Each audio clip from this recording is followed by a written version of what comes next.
revealed that a total of 106,604 reported human rights abuses were recorded in the month of June alone. The right abuses comprise 1,667 children abandonment and killing of 19 security personnel during the period. Executive Secretary of the NHRC, Dr. Tony Ojukwu-San, who made this public at the sixth edition of the monthly Human Rights Dashboard of the Commission, said that the figure of the human rights abuses in June was the highest in the past 6 months. Ojukwu said that the increase was disturbing but not unexpected in view of the circumstances of situation in the country. He called on the state governors to rise to the protection of fundamental rights of the citizen in their state, adding that the Commission itself would collaborate more with traditional rulers and civil society organizations to raise the campaigns against human rights abuses. Ojukwu noted with regret the increase in extrajudicial killings in the country, where he said Ebonyi and the Federal Capital Territory topped the list during the period. Giving the breakdown of the reported 106,604 human rights abuses, the senior human rights advisor to the NHRC Executive Secretary, Hilary Ogbonna, explained that things are not going well in the country and that the increase in rights abuses called for more action. Now to other stories. A cross-section of Lagos residents expressed their disappointment on the recurring fuel scarcity while also calling on government to find a lasting solution. Our correspondent Nenwaran Gilmazaka has more in this report. Fresh queues for premium motor spirit, popularly called petrol, has resurfaced in Abuja, Lagos and other parts of the country. Motorists were seen struggling to purchase petrol. In Lagos, a growing number of private and commercial drivers were seen lined up for hours with uncertainty over supply as some stations ran out of fuel intermittently. The Major Energies Marketer Association of Nigeria has advised Nigerians not to engage in panic buying as the scarcity of the product was due to adverse weather and thunderstorm that delayed ship-to-ship transloading, berthing at jetties, truckload out and transportation of product to filling stations, thereby disrupting station supply logistics. Meanwhile, motorists expressed frustration over the situation, highlighting the challenges they face in accessing fuel for their vehicles. I feel sad, but my own concern is that our government don't even have any solution. Because when President Tinubu was coming to power, we thought that things would change, but things have gone worse. Sorry to say. Fuel scarcity again in Nigeria is uncalled for. Because when this government came into power, May 29, the president told us that first subsidy is gone, and with the doing of first subsidy, there will be abundance of fuel all over Nigeria. But they have been recording decimal. Why we have this scarcity? Because of the subsidy of 18, which are including Buhari's regime. Understand? But he told us on the day of inauguration that the first subsidy is gone. We are going to have fuel all over the place. Why we have scarcity now, nobody can explain. In some states, prices of fuel surged, ranging between 800 naira and 900 naira per litre, significantly higher than the official pump price, which caused fluctuations in transport fares, with some transporters hiking the fares by around 20 to 30%. I don't even know I'm going to get to. I want to go to Underbridge to go and keep for the fare in my car. I cannot take me because I live at Mowe. So I would like to get to Mowe with this tiny little friend. So I'm going to Underbridge to keep for friend. Some areas they say buy for a litre 1,000 naira, 850, 900. So in Lagos I can get maybe 600, 620, 630. But some other areas 750 per litre. And upon that we are still having scarcity. Nenwarang Yilmazaka, Galaxy TV News.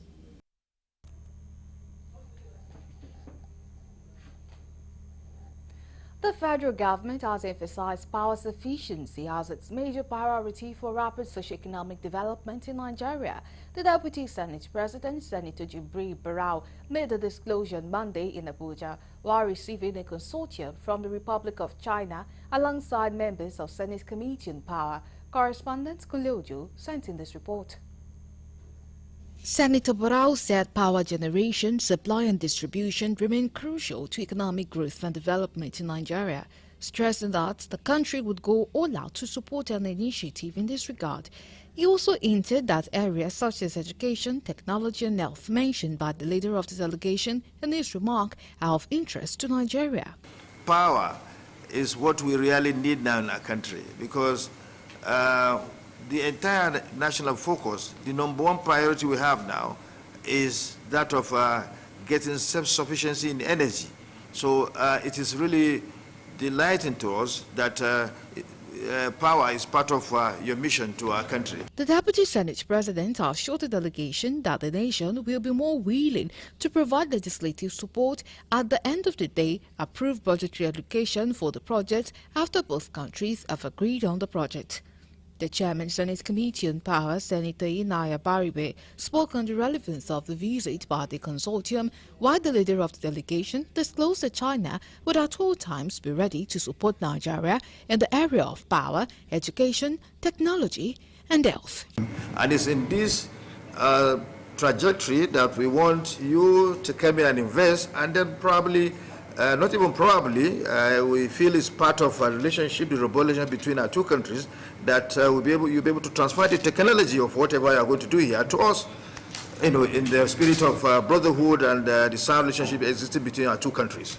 Well, we're expecting that their investment, basically on solar power, and then helping us on the transmission lines in Nigeria, which is a very serious problem at the moment, that their investment in that area will upgrade our facilities and help us in resolving the power issues in Nigeria. Of my visit, and also I think in the very future, I'd like to express your sincere and long-standing support and care for the enterprises and for the people who do in business in Nigeria, and also wish that you will provide an even stronger and long-lasting concern and support for the development of our enterprises.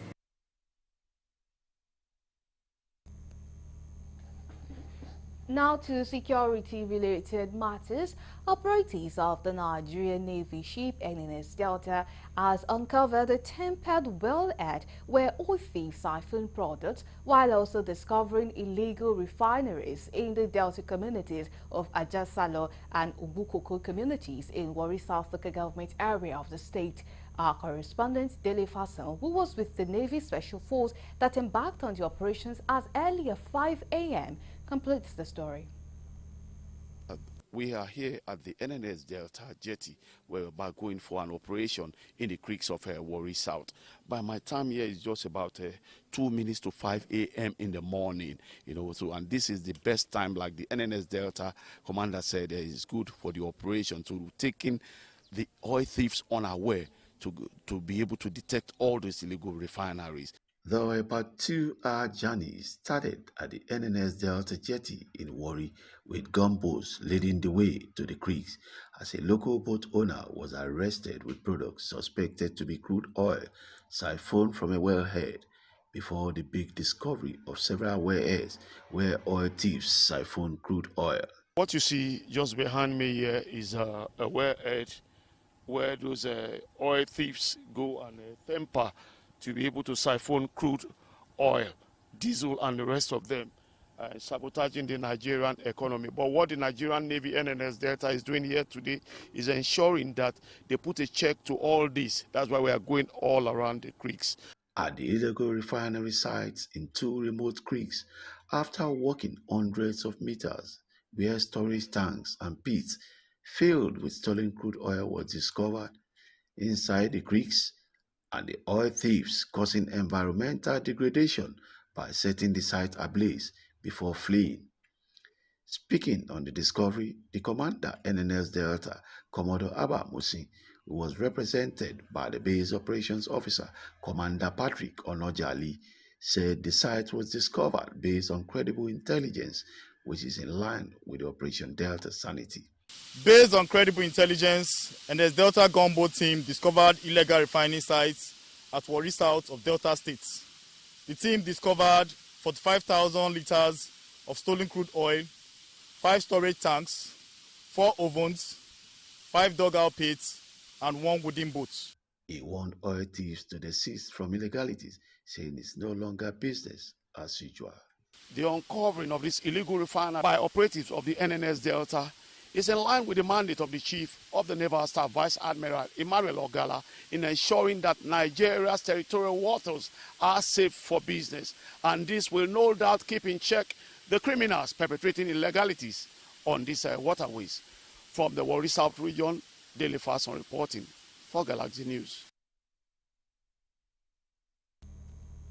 You're still on to the news on Galaxy Television. Let's go on a break. When we come back, the news continues.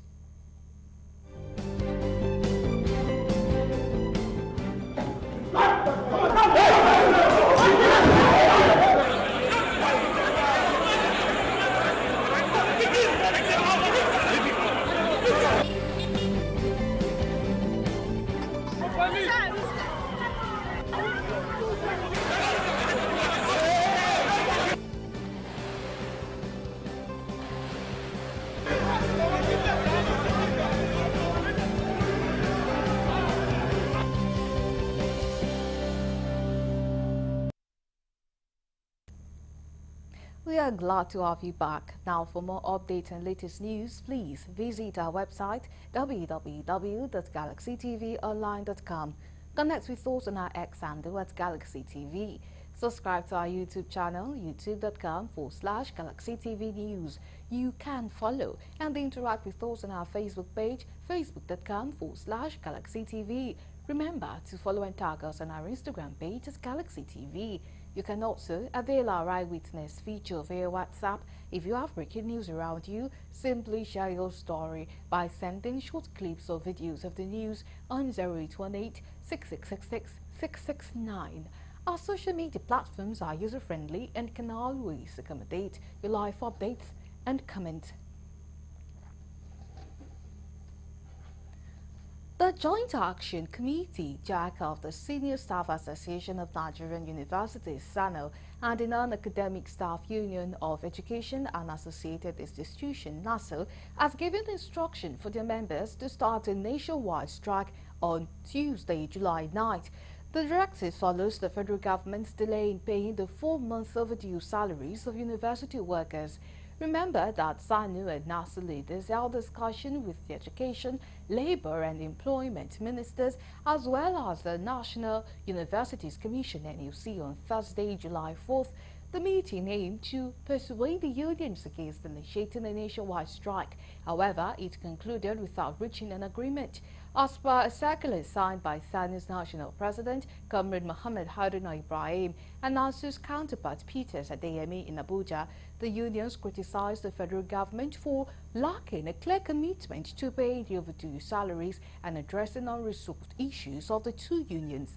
They were displeased with the government's lack of commitment and have planned a set of industrial action. These actions involve holding branch meetings to raise awareness among members about the government's indifference, followed by a nationwide protest on Tuesday and a national protest in Abuja on July 18, 2024.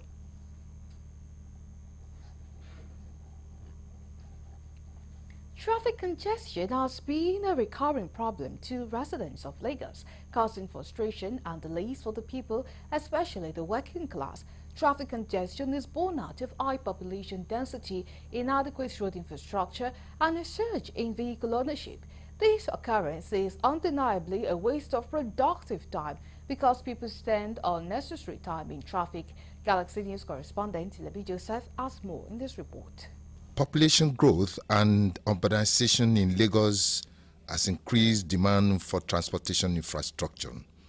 The existing road network struggles to accommodate the growing number of vehicles, resulting in congestion.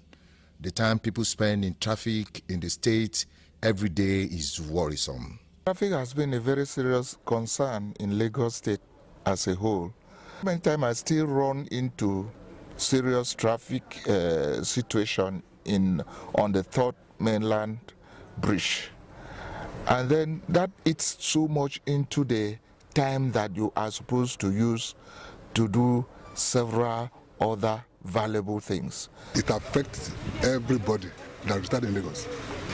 And if we want to talk of traffic congestion or traffic ineffective in Lagos State, it's primarily based on the bad road. The roads are bad, they did not maintain it. Government are just making a promise that can never be fulfilled. According to the Global Traffic Congestion Rankings 2023 by Traffic Index, Lagos State has the worst road traffic among all cities around the world. Indiscriminate parks created by yellow bus drivers and unruly behaviors of drivers on Lagos roads and display of market wares on walkway has been identified as natural causes of most traffic congestion in the state. If the offenders are apprehended and prosecuted, at least it will reduce it, although ordinarily prosecution of offenders does not really does not completely wipe out crime, but it will reduce it. When somebody wants to park somewhere, he would say, no, I don't want to park there because I don't want to be arrested, apprehended, and then taken to court or whatever. The impatience of the drivers are the primary cause of that. Even the so-called last month, they have abandoned their primary duty of controlling traffic. They are all after their pockets. You see a last month of 5, 6 of them guarding, pursuing a downfall driver. 6 of them. What are they doing? Even they are based, they are paid up in there. You will see them guarding, waving the driver down, and they will use their camera even to intimidate the drivers. They don't give them money. Residents of Lagos often spend 30 hours a week in traffic jams averagely, and this could have adverse effect on the health of the people. Therefore, all concerned authorities like LASMA, Environmental Task Force, need to be more decisive with their actions against traffic offenders. From Lagos, this is Lebby Joseph reporting for Galaxy TV News.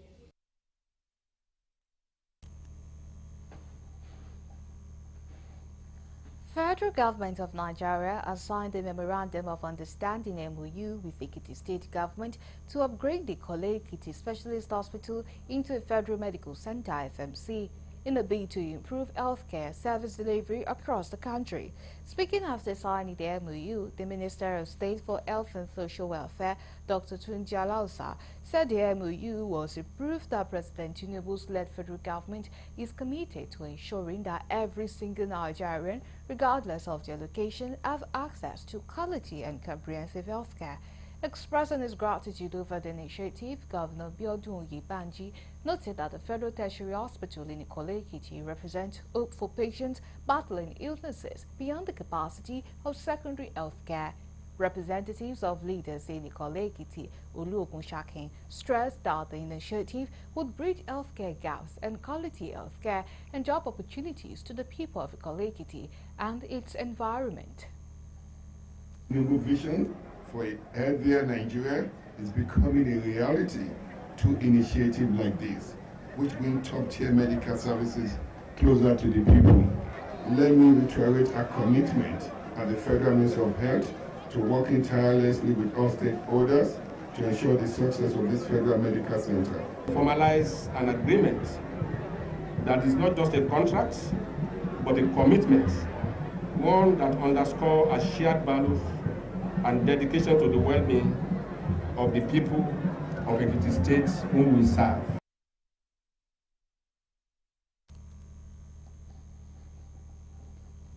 The Joint National Association of Persons with Disabilities, Benue State, has called on the Director General of Benue State Bureau for Education and Quality Assurance, Dr. Turner Francis, to support the inclusion of persons with disability in public offices, as mandated by the Disability Act of 2018. The chairman made the call during his visit alongside other members of the agency, where he enumerated challenges faced by members of the association, particularly the lack of ramps in public structures, the need for capacity building through skills acquisition, and the provision of mobility aids for members. The joint chairman of Persons with Disability also is the personal assistant to the governor of Benue State on special needs, urged the Bureau to consider employing persons with disabilities in the administration to ensure their voices are heard in policy making and program development. The association also called on the agency to support their campaign for the domestication of the Disability Act. The Director General of the agency, Dr. Tene Francis, assured of the agency's commitment to all-inclusiveness, stressing that plans for the construction of ramps and walkways, especially in schools, are already underway, just as he charged the leadership of the association to liaise with the Attorney General and Commissioner for Justice and Public Order for the immediate domestication of the Disability Act. Now we move to the international desk for more news.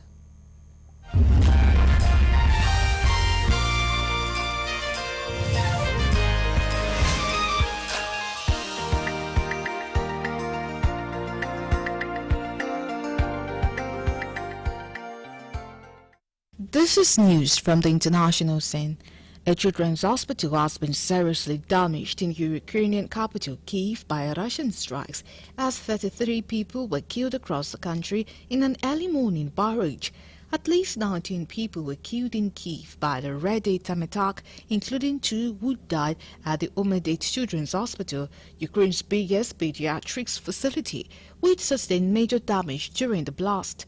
The head of the military administration in the central Ukrainian city of Kryvyi Rih said at least 10 people have been killed there, with 3 more killed in the eastern town of Pokrovsk and 1 in Dnipro. Ukrainian President Volodymyr Zelensky, who was visiting Poland when he signed the security pact, vowed to retaliate. Lesia Lissia, a doctor at the Children's Hospital, told newsmen the moment the missile struck was like a film with a bright light, then an awful sound. One part of the hospital was destroyed and there was a fire in another. It's really very damaged, maybe 60 to 70% of the hospital, she said. Pictures from the scene showed young children, some with IV drips, sitting outside the hospital as it was evacuated. The doctor said Omatsi is a big hospital which carries out many functions, including cancer treatment and organ transplants. Hospital officials told Ukrainian TV that about 20 children were being treated from the ward which was hit. In the hours after the initial strike, another explosion rocked the area nearby and hundreds of people took shelter in an underpass. Zelensky said in a social media post that people were trapped under the rubble of the hospital.